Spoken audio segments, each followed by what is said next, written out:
रजनीश ओशो के विचारों को यदि हम स्त्री के प्रति होने वाले अपराध, समाज की सोच और उसकी प्रतिक्रिया, इन सबको एक साथ रखकर समझें तो एक बहुत गहरी और सच्ची तस्वीर सामने आती है। ओशो के अनुसार किसी भी स्त्री के साथ होने वाला अत्याचार केवल एक व्यक्तिगत घटना नहीं है, बल्कि ये पूरे समाज की चेतना का प्रतिबिंब है। जब किसी समाज में मनुष्य अपने भीतर की इच्छाओं, भावनाओं और विचारों को समझने के बजाय उन्हें दबाता है, तब वे दबे हुए भाव विकृत रूप में बाहर आते हैं। यही विकृति कभी हिंसा बन जाती है, कभी क्रोध और कभी ऐसे जघन्य अपराधों का रूप ले लेती है। लेकिन ओशो के विचार में इससे भी बड़ी समस्या अपराध के बाद समाज की प्रतिक्रिया है। अक्सर देखा जाता है कि जब भी किसी स्त्री के साथ अन्याय होता है तो लोग सबसे पहले उसके कपड़ों, उसके व्यवहार, उसके समय और उसके चरित्र पर प्रश्न उठाने लगते हैं। ये प्रवृत्ति केवल गलत ही नहीं बल्कि अत्यंत अन्यायपूर्ण भी है। ये उस पीड़ित व्यक्ति के साथ दोबारा अन्याय करने जैसा है। ओशो कहते हैं कि ये सोच इस बात का प्रमाण है कि समाज अभी भी गहरी अचेतनता में जी रहा है, क्योंकि जब तक मनुष्य अपने भीतर झांककर ये नहीं देखता कि समस्या कहाँ है, तब तक वो बाहर ही दोष ढूंढता रहेगा। कपड़ों को दोष देना सच्चाई से भागना है, अपनी जिम्मेदारी से बचना है। असल कारण मनुष्य की सोच है, उसका दृष्टिकोण है, उसकी वो मानसिकता है जो स्त्री को एक स्वतंत्र व्यक्ति के रूप में नहीं बल्कि एक वस्तु के रूप में देखती है। ओशो के अनुसार जब तक स्त्री को बराबरी का स्थान नहीं मिलेगा, जब तक उसे सम्मान की दृष्टि से नहीं देखा जाएगा, तब तक ऐसे अपराध पूरी तरह समाप्त नहीं हो सकते। ये केवल नियमों या डर का विषय नहीं है, बल्कि ये मनुष्य की चेतना का प्रश्न है।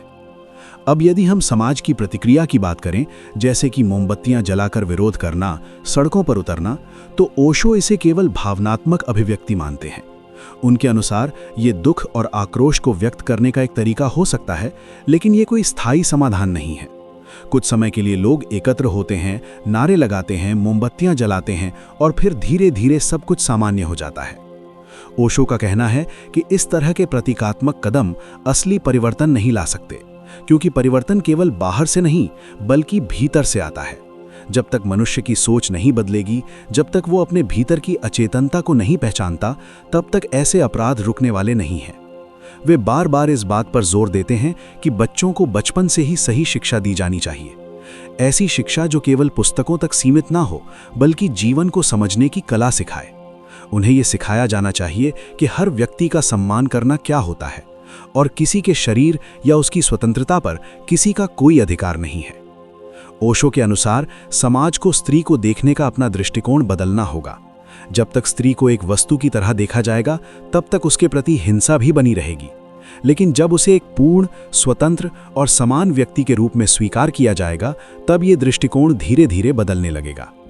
वे ये भी कहते हैं कि मनुष्य को अपनी इच्छाओं और भावनाओं को समझना चाहिए, उन्हें दबाना नहीं चाहिए, क्योंकि जो चीज़ें दबाई जाती हैं वो किसी न किसी रूप में विकृत होकर बाहर आती हैं।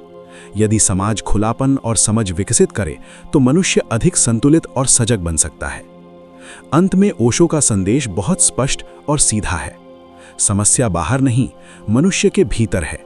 दोष कपड़ों में नहीं बल्कि सोच में है, और समाधान केवल विरोध या भावनात्मक प्रदर्शन में नहीं बल्कि मनुष्य की चेतना के परिवर्तन में है।